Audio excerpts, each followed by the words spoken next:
మాత్రా స్పర్శాస్తు కౌంతేయా శీతోష్ణ సుఖ దుఃఖదాః అగమాపాయినో అనిత్యః తాం స్థితిక్షస్వ భారతాః.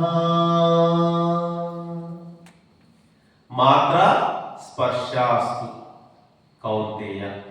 మాత్రలు అంటే ఇంద్రియాలు. మాత్రలు అంటే ఇంద్రియాలు అంటే ఇక్కడ జ్ఞానేంద్రియాలు. మళ్ళీ స్పర్శాస్తు అంటే విషయాలు.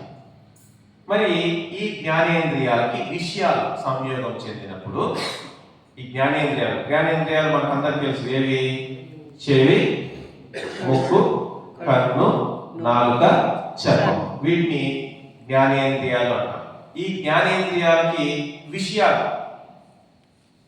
ఆ మాట్లాడడం, చూడటం, రుచి చూడటం, స్పర్శించడం, మరి ఇలాగా సువాసన అంటే వాసన, గాలి తీసుకోవడం, ఇలాంటి పంచ జ్ఞానేంద్రియాల ద్వారా దుఃఖానికి సుఖానికి తోడవుతాం.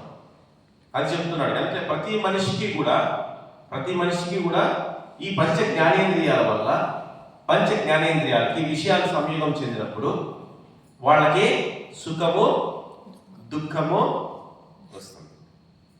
అంటే మాతా స్పర్శాస్తు కౌంతేయ శీతోష్ణ సుఖ దుఃఖదాః అగమపాయినో అనిత్యః.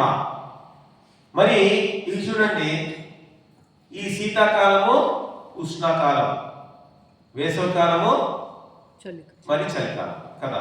మరి వేసవికాలమే సంవత్సరం అంతా ఉండదు, చలికాలమే సంవత్సరం అంతా ఉండదు. అంటే ఇవన్నీ అగమపాయినం అంటే వచ్చిపోతూ ఉంటాయి, అంతే కదా. చలికాలము వేసవికాలము అనేది వచ్చిపోతూ ఉంటాయి, శాశ్వతంగా అవే ఉండవు కదా, వచ్చిపోతూ ఉంటాయి. అలాగే నీకు ఈ సుఖ దుఃఖాలు అనేవి కూడా మనిషి జీవితంలో వచ్చిపోతూ ఉంటాయి. పౌర్ణమి, అమావాస్య. పౌర్ణమే ఉంటుందా నెలంతా? ఉండదు. అమావాస్య ఉంటుందా? ఉండదు. కాబట్టి అమావాస్య, పౌర్ణమి ఎలాగైతే వచ్చిపోతూ ఉంటాయో, వేసవికాలము, చలికాలం ఎలాగైతే ఆ 3 నెలలు 6 నెలలు అవి ఉండి వెళ్ళిపోతూ ఉంటాయో, అలాగా మన జీవితాల్లో కూడా సుఖాలు దుఃఖాలు అనేవి వచ్చిపోతూ ఉంటాయి. శాశ్వతంగా నీకు దుఃఖం ఉండదు, శాశ్వతంగా నీకు సుఖం ఉండదు. ఎవరికైనా కానీ మామూలుగా అనుకుంటారు, కోట్ల రూపాయల డబ్బులు ఉంటే ఇంక మన కష్టాలే ఉండవు అని దాన్నే